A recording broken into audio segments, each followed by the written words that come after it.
লাগিব জীৱনত কিবা পাবলৈ হলে কষ্ট কৰিব লাগিব মই এটা হিসাব দি দিও মই বেছি সময় নলওঁ মই এটা হিসাব দি দিও জীৱনত মাত্ৰ জীৱনটো ভাল পায় না সবে যিমান ছাত্ৰ ছাত্ৰী নিজৰ জীৱনটো ভাল পায় না নাই আপোনালোকে শুয়ে কিমান ঘণ্টা 5 ঘণ্টা 6 ঘণ্টা ইয়াতকে বেছি শুয়ে নেকি এটা দিন আৰু ৰাতিৰ মাজত কিমান ঘণ্টা আছে 24 ঘণ্টা 6 ঘণ্টা আপুনি শুলে আৰু কিমান থাকে হা 18 ঘণ্টা স্কুলত কিমান ঘণ্টা যায় হা কিমান যায় বগা শার্ট তুমি উঠাচোন চাও উঠা উঠা উঠা বগা শার্ট তুমি উঠাচোন কোন ক্লাসত পড়া তুমি ছাত্র ছাত্রীর মাজত কিয় তুমি স্কুলত এই বিদ্যালয়ত নপঢ়াও কিন্তু ওচৰে পাজৰে থকা ষ্টুডেন্ট খিনিৰ যেটো আকৰ্ষণ হেতু তুমি নষ্ট কৰি আছা মোৰ চকুত তুমি ধৰা পৰিছে কথা বুজি পাইছা এইটো নকৰিবা নাপায় এইটো কৰিবা এইটো বিদ্যালয়ৰ অনুষ্ঠান হয় শিক্ষা অনুষ্ঠান হয় তুমি এজন ষ্টুডেন্ট হয় চাগে ন যদি নকৰিবা নাপায় যেতিয়াই জুনে যি নকওঁ তোমাৰ শুনিবলৈ মন নাই বা তোমাৰ বহিবলৈ মন নাই তুমি থিয় বেলেগ জায়গা থিয় হৈ থাকিবা তেতিয়া ভাল কিন্তু এটা বিদ্যালয়ৰ এটা অনুষ্ঠানত যেতিয়া তোমালোকে বহিবা তেতিয়া খুব সাৱধানতা বহিবা কাৰণ ইয়াত শিক্ষাগুৰুসকল আছে মই কথা কৈ আছো মই কথা কোৱাটো 25 বাৰ ভাবি আছো যে মোৰ সন্মুখত মোৰ শিক্ষাগুৰু আছে মই মোৰ কথাৰ মাজত কিবা ভুল ত্ৰুটি ৰৈ গ'লে মই শিক্ষাগুৰুসকলৰ ওচৰত মই লজ্জিত হ'ম গতিকে আমি সেই ধৰণৰ এটা সন্মান সকলোকে দিব লাগিব সৰু বেয়া নাপাবা সৰু ডাঙৰ সকলোকে আমি মৰম কৰিব লাগিব সন্মান দিব লাগিব আৰু সন্মানৰ মাজেৰে আমি আগবাঢ়িব লাগিব তেতিয়াহে আমি আগবাঢ়িব পাৰিম আৰু মই এটা কথাই কৈছো ছাত্ৰ সমাজত যদি আমি ডিসিপ্লিন নিহিকো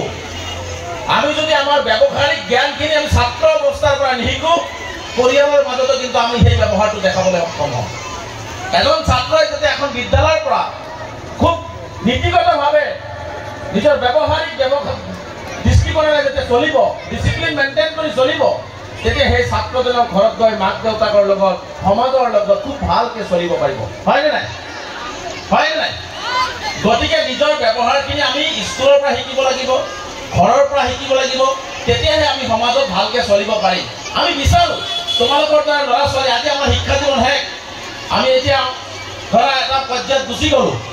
যদি আমি বিচাৰো যে তোমালোকৰ দ্বাৰা ল'ৰা ছোৱালীয়ে হাতত কাগজ আৰু কলম তুলি আকাশ চুবলৈ যোৱা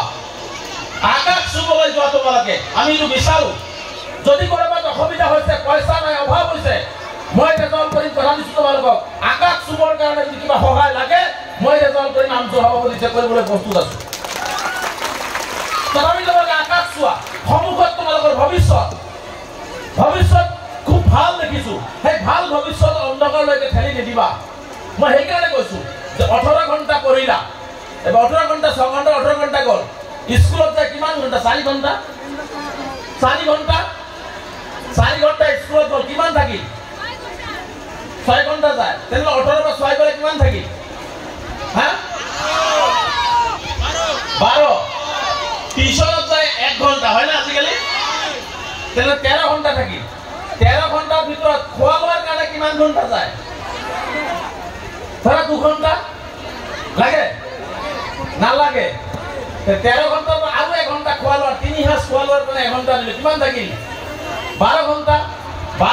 মাক ঘৰত উঠিলা গা ধুলা কাপোৰ পিন্ধিলা স্কুল যাব ৰেডি হলা টিউশন যাব ৰেডি হলা তাৰ কাৰণে আৰু 2 ঘণ্টা দিলে কিমান হা 12 পৰা 2 গ'লে কিমান হয় হা 9 হয় হা তোমালোকৰ ঠিক কৰা নাই ভালকে তাৰমানে 12 পৰা 2 গ'লে কিমান 10 তোমালোকৰ অংক কাঁচা আছে তাৰমানে 10 ঘণ্টা মোবাইলটো বাৰু ঠিক আছে মোবাইলটো মেছেজ আহিছে মেছেজৰ ৰিপ্লাই কৰিলা ফটো এটা আপডেট দিলা হেতু কোনে কি কমেন্ট দিলে হেতু চালা তাৰ কাৰণে মই 2 ঘণ্টা দিলো কিমান থাকে হা আৰু সময় লাগে তোমালোকৰ জীৱনত 8 ঘণ্টা সময় যোৱাৰ পিছত মই আৰু 2 ঘণ্টা সময় তোমালোকক ৰেষ্ট কৰিবৰ কাৰণে দিলোঁ, দুপৰীয়া শুবৰ কাৰণে দিলোঁ। থাকিল কিমান 6 ঘণ্টা সময়। মাত্ৰ জীৱনত 6 ঘণ্টা সময় কষ্ট কৰা। তোমালোকক ডাঙৰ IPS IAS officer doctor engineer হ'বৰ কাৰণে কোনেও বাধা দি ৰাখিব নোৱাৰে। মাত্ৰ 6 ঘণ্টা কষ্ট কৰা। এটা কথা মনত ৰাখিবা, জীৱনটোত আমি হাঁহি থাকিব বিচাৰোঁ নাই? আমাৰ গড় আয়ু কিমান? 60 বছৰ।